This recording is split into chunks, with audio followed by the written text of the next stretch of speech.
Niteka n'umunezero ntangere vyo gusubira kubana namwe banywanyi bacu mubana natwe mu makuru n'ibiganiro vya misi yose tubandanya gushikiriza kuri nombonesha kuri yacu kandi yanyu Muhuza TV. Uyu numwanya tugiye kubageza ko amakuru biriko biravugwa bigezwe ko muri kano kanya ngaha mu gihugu c'u Burundi, akaba ari amakuru tuzagaruka cane ku biriko biravugwa mu bisata vyinshi bitandukanye, hari mu gisata ca politike be n'ibindi bisata vyinshi bigiye bitandukanye.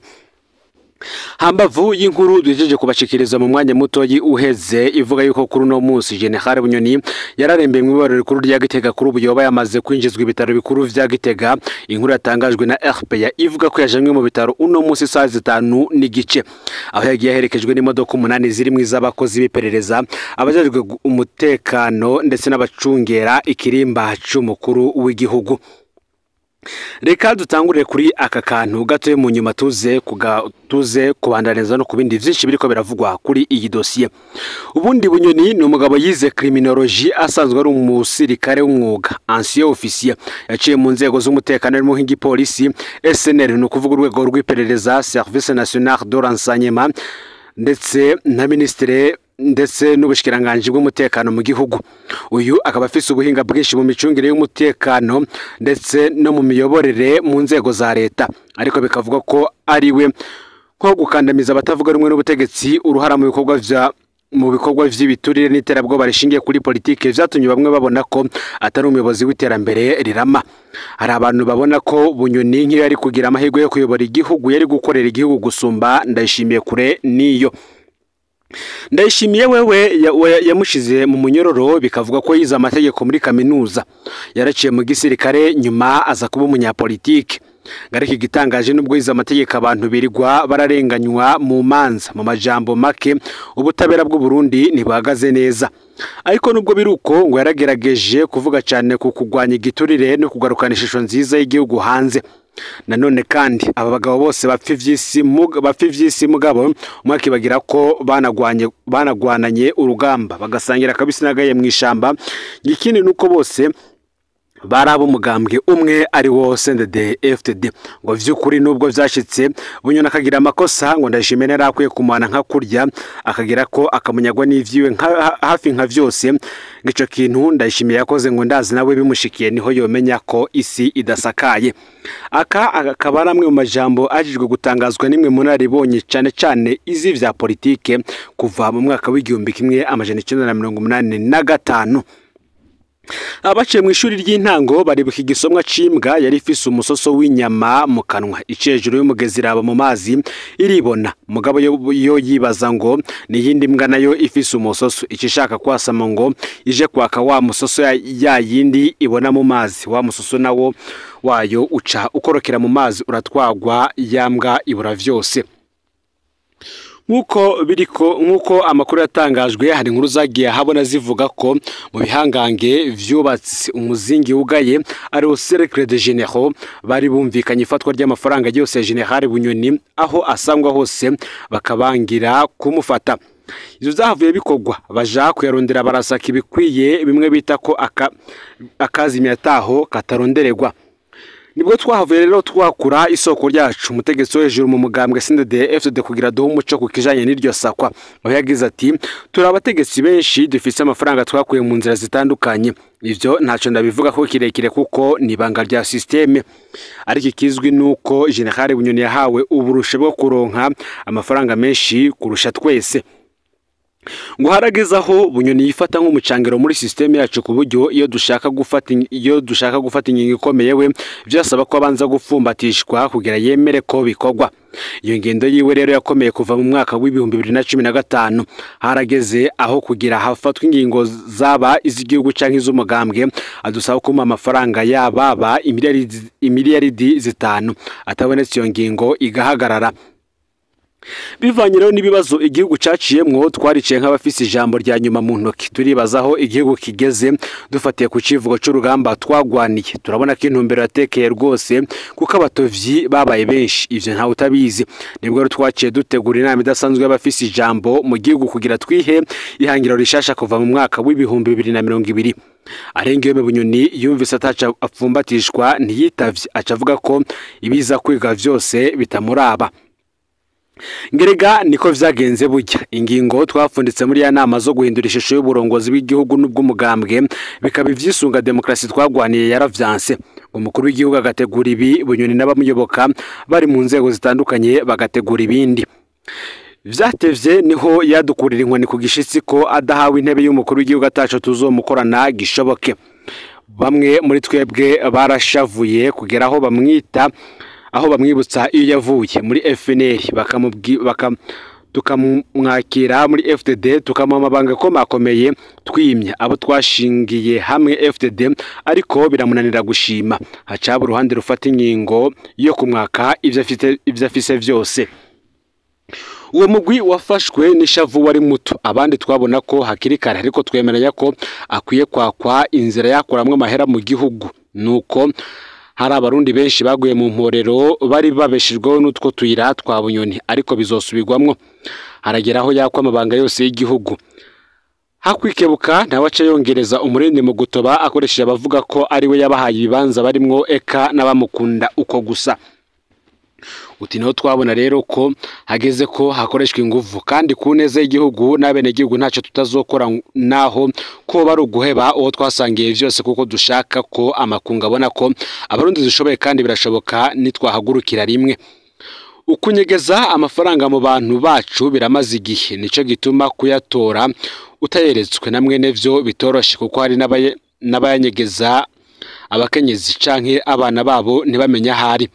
Inzira imwe yakunze gukoreshwa nuko hazanwa abafundi cane cane bakuye mu ntara ya Bujumbura rurari bagasangwa ku gatumbi wabo bemesha gikorwa baca bambikwa ibitambara mu maso kugira ntibabone aho baca, bakambikwa ku matwi utwuma tuvuza umuziki écouteur kugira ntibumve ibivugwa mu nzira.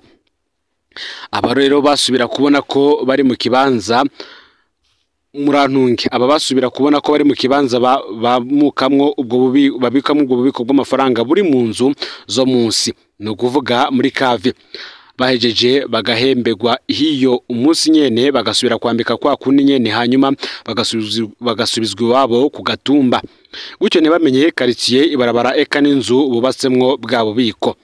Yagarikwa rya Bunyoni rero nibwo umwe mu bategetsi bo muri API afisi Peter rya Colonel yageze ca abitubwira ko General Bunyoni yoba yaranse guhunga igihugu mu nzira yari yateguriwe bikozwe na chef d'état major, no kuvuga Prime Niyongabo. Ayo makuru akavuga ko cagihanganye gikomeye muri CNDD-FDD cyasaba Prime Niyongabo guhungisha Guillaume Bunyoni kikongera kigasaba General Defonse Habarurema umukuru w'iperereza ry'u Burundi kuraba hejuru. Guillaume Bunyoni yoba yaranse ubufasha buvuye kuri ico gihangange. Hamwe Guillaume Bunyoni akaba yabifashe nk'umutego ahandi ko hoba aragasuzuguro we kubwiwe akaba yasaba ko nyabona yogiranira ibiganiro n'umukuru w'igihugu kugira Bunyoni yemere guheba ibintu bimwe bimwe. Iyo soko ryacu ryo muri API ryavuze ko Bunyoni we yibajije ko yoba ari nkinamico Prime Niyongabo ariko akorana na Varisto Ndayishimiye n'abandi kugira bamukure mu gihugu, gutyo azokwibagiranwe nka General Godefroid Niyombare. Uwo mutegetsi muri API yatubwiye ko aheruka yumva ko Prime Niyongabo na Kikongo, no kuvuga umukuru w'iperereza ry'u Burundi, babwiye umujenerali wo muri API tutaramenya ariko ngo yoba ari Alexandre Muyenge batazira mana Alex ko yobwira cyagihangange gikomeye cyabasaba gutabara Guillaume Bunyoni ko Bunyoni bamuhevye bamukuye ko amaboko. Iyo ntwazanga bikaba baratubwiye ko ijambo rya nyuma ryo barisigaye mu bantu bane muri iki gihe aribo Varisto Ndayishimiye, Gervais Nderakobuca, Silas Ntigurirwa ndetse na Etienne Ntakarutimana. Bikanavuga ko kandi ingingo zose zirabana na dosiye ya Guillaume Bunyoni zose zifatirwa muri ako kagwi kabo bagabo bakomeye cyane muri politike ndetse no mu butegetsi bw'igihugu. Nkuko twabigarutse ko kuva mu ndwi iheze nibwo benshi batabaje kubijanye n'amagara y'umunyororo Bunyoni, bivugwa ko atarakibona atavuga kandi atumva. Gushikana umutama Petero Karaveri Mboni marongoye APRODH nawe ubwiwe yamenyeshe ko muri ino ndwi ko Bunyoni amerewe nabi rwose bivuye ku kungene abayeho yugaranywe ico bita isolema total ku buryo atanumwe bashobora kuganira. Nibyo rero byatumye benshi batangura kwibaza ico abagabo bose bo muri systeme, no kuvuga abasangiye urugamba bagasangira n'ibindi vyinshi harimo no kuba no kuba mu mashamba atandukanye bariko bagwanira ubu butegetsi bafise kuri uno munsi cyo barapfuye kugira ngo bamwe bafate ingingo yo gupfunga uwo bahoranye ku rugamba gushika amagara amukitse ari mwibohero akabura gitabara. N'ibindi byinshi turiko turatohoza tuzabigaruka ko mu makuru yacu ataha. Nimwe kandi mu yandi makuru ibimenyesha makuru biracungerewe cyane mu nama nshinga amateka nk'uko amakuru adushikira abivuga. Kwinjira mu nama nshinga amateka y'u Burundi biguma bishigwamwo imitego. Nyuma yo gukuramwo bukebuke ibimenyesha makuru vyigenga mu kwezi k'umunani guheze haherutse gushigwaho kuva ubu ikarata itanga urusha rudasanzwe kugira ngo umumenyesha makuru aje kurondera makuru mu ngoro y'amakoraniro mu Kigobe mu buraruko bwa Bujumbura umugwa mukuru w'ubutunzi bw'igihugu. Haraheze indwi nyinshi abamenyesha makuru bemeza ko bakwe mu migwi ya WhatsApp y'inama nshinga amateka atamvo. Iyo migwi ikaba yari yacishwamwe ibiza kwigwa buri munsi hamwe n'amatangazo y'inama nshinga amateka. Ingingo yo kubuza kwerekana ibikorwa vy'inama nshinga amateka ikibiriraho yashizwe mu ngiro kugenekerezo ya 19 Myandagaro yerekeye ihinduka. Abashinga amateka bategerezwa kwereka ababatoye ivyo bariko barakora. Kubuza ko inama nshinga amateka itanga amakuru nakaga gakomeye ku gihugu citwa ko kiri mu ntwaro ibereye nkuko bishikirizwa numwe mu bamenyesha makuru atashimye kwivuga ku mvo z'umutekano wiwe. Kwigenekerezo rero ya 29 Nyakanga uyu mwaka Emmanuel Nibigira umuhanuzi mukuru mu biro vy'inama nshinga amateka ajejwe kumenyesha makuru yarakuranije abarimwo ibimenyesha makuru kugira bamenyeshe ko hashizweho ingingo nshasha. Uti kuva ubu ntawe uzokwemererwa kurondera amakuru ku bikorwa vy'inama nshinga amateka adafise ikarata imurusha rwo kwinjira. Mukuru nk'iyo karata abamenyesha makuru bategerezwa kwerekana ikarata yabo y'umwuga, ariko kubwa bamwe mu barongoye inganda z'amakuru iyo karata itegerezwa gutangwa ntibishoboka. Na sense inama y'igihugu ijejwe gucungera uko ibimenyesha makuru bikora imaze amezi menshi itariki iratanga ayo makarata, bikaboneka ko ari ukuzibira abamenyesha makuru ku buryo bweruye nk'uko bavyiyamiriza. Ingorane zijanye n'uburyo n'ubuhinga bw'umwuga. Iyo ngingo ngirateye amakenga inganda z'amakuru zisanzwe ziri mu ngorane zifatiye ku bukene bw'ibitoro. Uti dufise abamenyesha makuru bake hamwe bashatse ko 4 canke 5 baje mu nama nshinga amateka bizotuma ibikorwa vyacu bihagarara, ni kumwe mu barongoye inganda asigura. Kuva mu ntango z'iki kiringo c'inama nshinga amateka no kuvuga kuva muri uyu mwaka wa 2025 gushika mu mwaka wa 2030 iki kiringo c'imyaka 5 abamenyesha makuru benshi barankiye kwinjira mu kigo batansiguro zitanzwe. Ibikorwa vyahora vyerekanwa ikibiriraho kera ku mugaragaro navyo nyene vyarahagaritswe. Kubwa benshi mu babikurikiranira hafi ngo no gusubira inyuma cyane mu bijanye n'intwaro rusangi. Ivyo Emmanuel Nibigira yatangaje vyatumye ubwoba nabwo bwiyongera. Uti buri mumenyesha makuru wese azobazwa amakuru yatanze igisomwa isanamu canke ireresi bitazo nezera indongozi z'inama nshinga amateka. Ivyo birahushanye n'ibiri mu itegeko rigenga umwuga wo kumenyesha amakuru aho ritomora ko amakosa y'umumenyesha makuru abazwa inganda zikimenyesha makuru ataraba umumenyesha makuru ubwiwe nk'uko itegeko ribitomora. Kuva muri Myandagaro amasoko menshi mu nama nshinga amateka aravuga ko hari ugushaka ko abanyepolitike kuko bimenyesha makuru vya leta arizo zemererwa kwinjira mu nama nshinga amateka mbere no kwerekana canke gutangaza ibibera mu nama nshinga amateka bikagabanuka. Mu gihe igice kinini cyane c'abashinga amateka bava muri CNDD-FDD umugambwe uri ku butegetsi bamwe mu babikurikiranira hafi bafise amakenga ko hagiye gukorwa ibikorwa mu kinyegero kandi vyitwa ko ari ivya leta. Kubwa benshi bamenyesha makuru ikarete itanga uruhusha rwo kwinjira mu nama nshinga amateka surusha rusanzwe ahubwo ni igikoresho ca politike cyo kugara gusumba urubuga rw'ibimenyesha makuru. Mu gihe ikiringo c'inama nshinga amateka cy'uyu mwaka wa 2025 gushika mu mwaka wa 2030 no kuvuga c'imyaka 5 ariho kigitangura gizo ngingo z'urutavana ko zo gukandamiza abamenyesha makuru zituma bugutinya ko ubwigenge bwo gushikiriza amakuru busubira inyuma bikagabanya ukuntu abanyagihugu bamenya ibiriko birabera mu nzego za leta nk'uko amakuru adushikira bivuga. Mu yandi makuru kandi hari umutama w'imyaka irenga 76 yaciriwe uwo guherayo nubwo atavyemezo mu rubanza rwo gufata ku nguvu nk'uko amakuru yacu adushikira.